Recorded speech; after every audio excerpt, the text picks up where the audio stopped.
Hello, today I'm going to show you how to create a jogless stripe while knitting in the round that will allow your knitting to look smooth at the point of your colour change.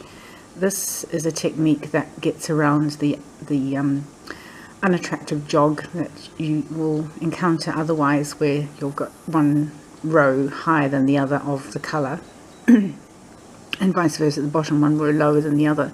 So this technique actually just evens up the stitch count and the order of the stitches so that your colour change looks even and seamless.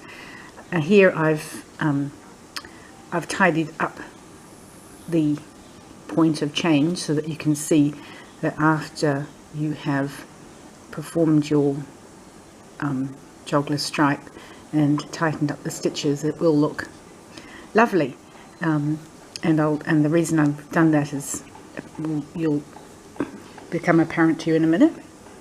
So this is the first round of a color color change. We're just coming up to the point now where I'm going to show you what happens next. So I'll just speed up this process here to get to the end of the round.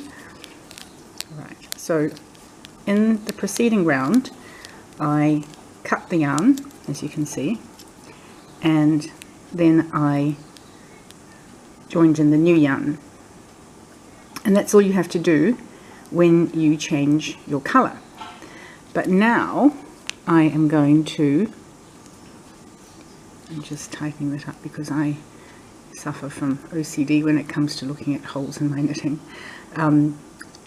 This is what you do on your second round. You slip the first stitch of your colour change and make sure that you don't twist it, and then you proceed to knit the second round as per normal.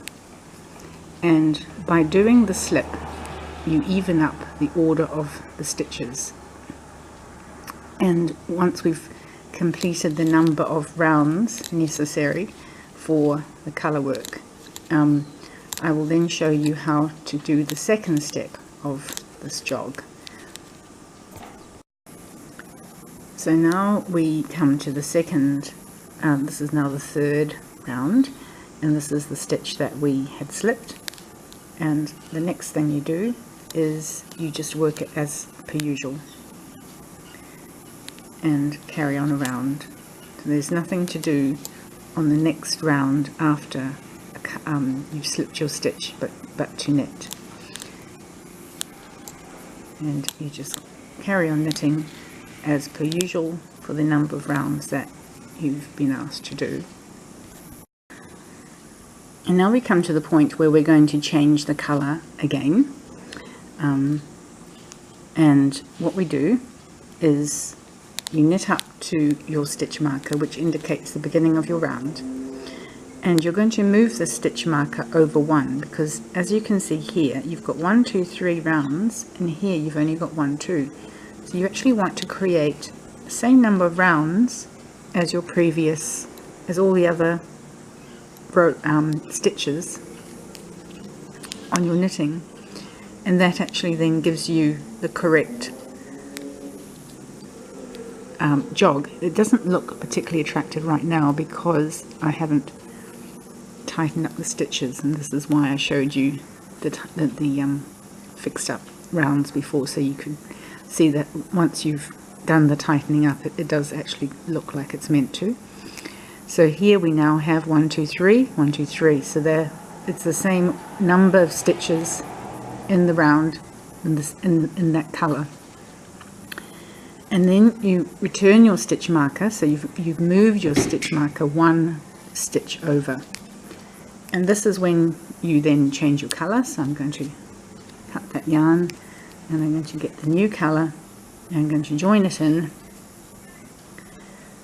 just like the other round and carry on around.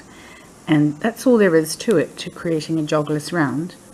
You can also view the written instructions in my pattern, but this is what you do for creating a jogless stripe in the round, and it's called a travelling jogless stripe.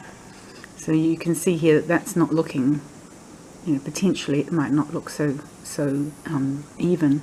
However, once you have tightened up your stitches and joined in the yarn in the same way as I've done below, it will become invisible, and once you've blocked it, it will become even more invisible, and you'll have stripes where you can't see where the change has happened.